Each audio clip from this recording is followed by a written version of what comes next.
Big star. Our first guest, a big star. Huge. Kevin Costner. There he is.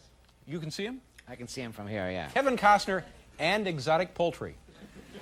In fact, that's the only way he would do this show. If we guaranteed in our studio exotic poultry.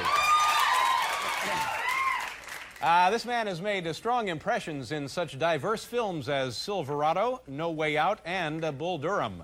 His new film, which opens next Friday, is called Field of Dreams. Ladies and gentlemen, please welcome Kevin Costner. Kevin, pleasure to meet you. How are you? Good. Thanks for being here. Come on over.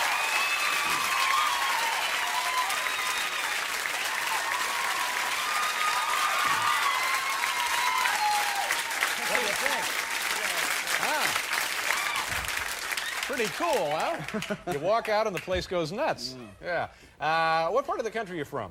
I'm from Los Angeles. Grew up there, born and reared there? I lived up and down the state, never got out of it, but I was born in Compton, actually. Compton is now a major, well, even when you were a kid, an urban area, it's like next to Watts. Yeah. What kind of kid were you?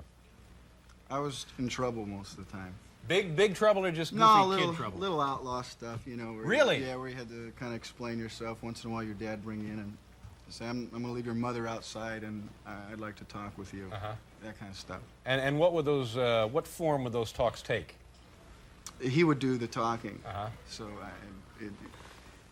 he just would always end it with saying, "I don't want to have this conversation again." You know, so I goes, oh, okay, because your dad always is that big. Were you you ever fingerprinted? Yeah, I was. Really? Yeah. Really? Yeah. Can you give us a hint what the area was?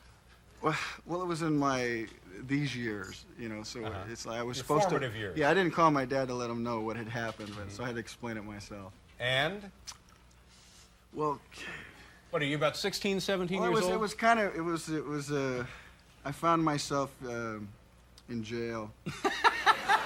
Now, wait a minute. You don't just find yourself in jail. I was coming back from a place, and I was in a tuxedo, and I ended up going to jail. And I remember it was one of the proudest moments of my life because I felt like I could survive. And they threw me into this place with about 20 guys, and I had a tuxedo on, and it was about 3 in the morning, and there was no room, so I was laying on the cement floor, right? And about halfway through, a guy in the morning, a guy came in and said, "Larry, you're out." And so Larry happened to be on this bench, and he got up, and about 10 guys started to go for this high real estate because that cement was cold. And I remember beating everybody to it and giving them that look like, this is my piece of real estate. Yeah. It was like in jail, that bench was Park Avenue. Were you and the I just laid down and went to sleep, and I remember when I woke up, I could hear voices going, I wonder what he did, because I was in a tux. You're lucky somebody didn't try and steal your cummerbund, because then that could have fisticuffs for sure.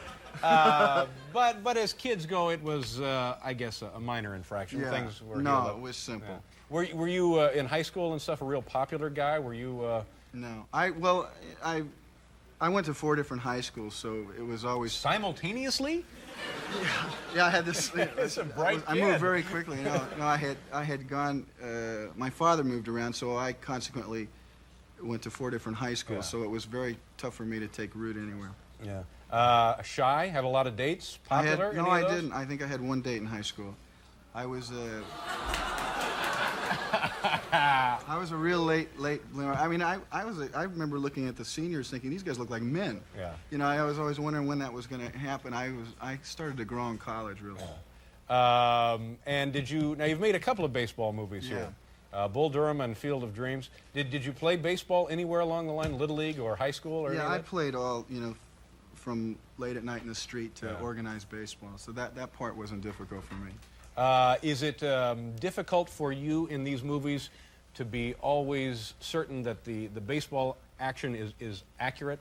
Yeah, I think so. I think anytime you make a movie about somebody's world, it's like it's your job to make sure that when you enter into that world, you're doing the best thing you can with it. I mean, we have seen movies where it looks a little silly, and I thought, gee, I like just... what? What would be a silly baseball film? Tony Perkins would be... Yeah. Would, Fear Strikes Out? Yeah, that's right. Jimmy Right. Yeah.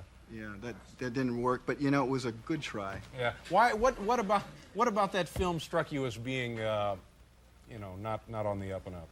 I think when he tried to catch the ball, it wasn't really very pretty.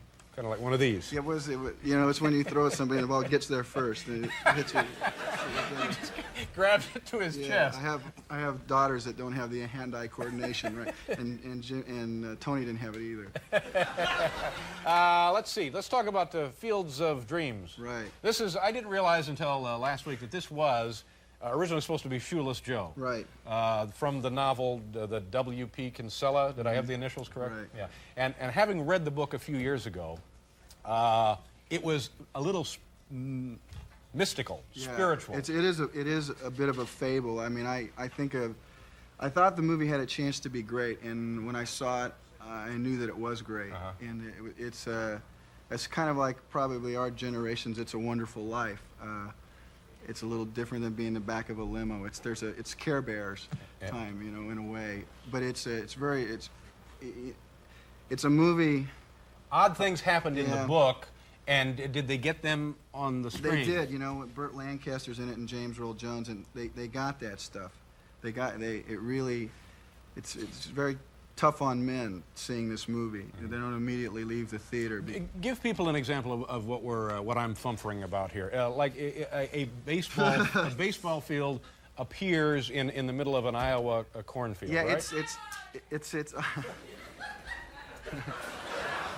Woman is starved for entertainment. It is. It's such a difficult concept to explain, but the writer and director, it's a journey movie. You know, it's not a plot oriented. 5 minutes into the movie, you don't know what it's about, but when the movie's over, you know that it's about things that have gone unsaid in your life.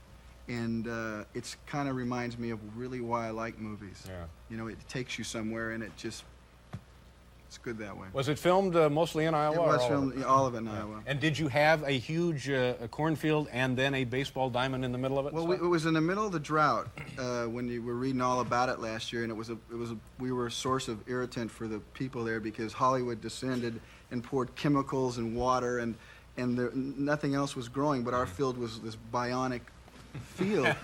And of course they were trying to get the president to come in and say, look at how bad things are going, and he like lands in our cornfield. And you know, it's like up to here. So it was very, and then of course we plow it under, which really baffled the farmers. They're just shaking their heads like it was very difficult for them. Let's spend a couple of minutes here talking about other people you've worked with. Big, huge stars.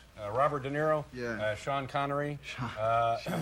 Any stories jump out here when you hear these names? Well, when I think of Sean clearly is probably the biggest movie star I have ever been around. I mean, he really kind of, the example, people will ask me, well, what's it like? And I said, well, I have a really good example. One day I was talking with Sean, the example of what it's like to be, I guess, a star. And I was talking with Sean, we're on the streets in Chicago doing Untouchables, and as I was talking to him, a woman was behind the ropes, and she was trying to get my attention, and I was thinking, well, I'm just going to slide over there and find out, but before I do, I'm going to stay talking to Sean, and finally I get done talking to Sean, and now I'm going to walk over there. And so I walk around thinking, what could be on her mind? And she hands me this like little paper, and I'm wondering if it's, you know, I don't know what it could say. And she looks at me and she says, could you get me Sean Connery's autograph? And I said, oh, that's what it's like to be a star. So when you walk with Sean, you really find out your place in the community really quick. Yeah. I get those kind of notes, and it says, can you get me so-and-so's autograph and also a cup of coffee? So, exactly. Well, geez, it's a pleasure to meet you. You seem like just a down-to-earth, terrific, regular, normal, easygoing guy. Thanks, man. Yeah, nice to have you here. Good luck with the show. Kevin Costner, ladies and gentlemen. We'll be right back.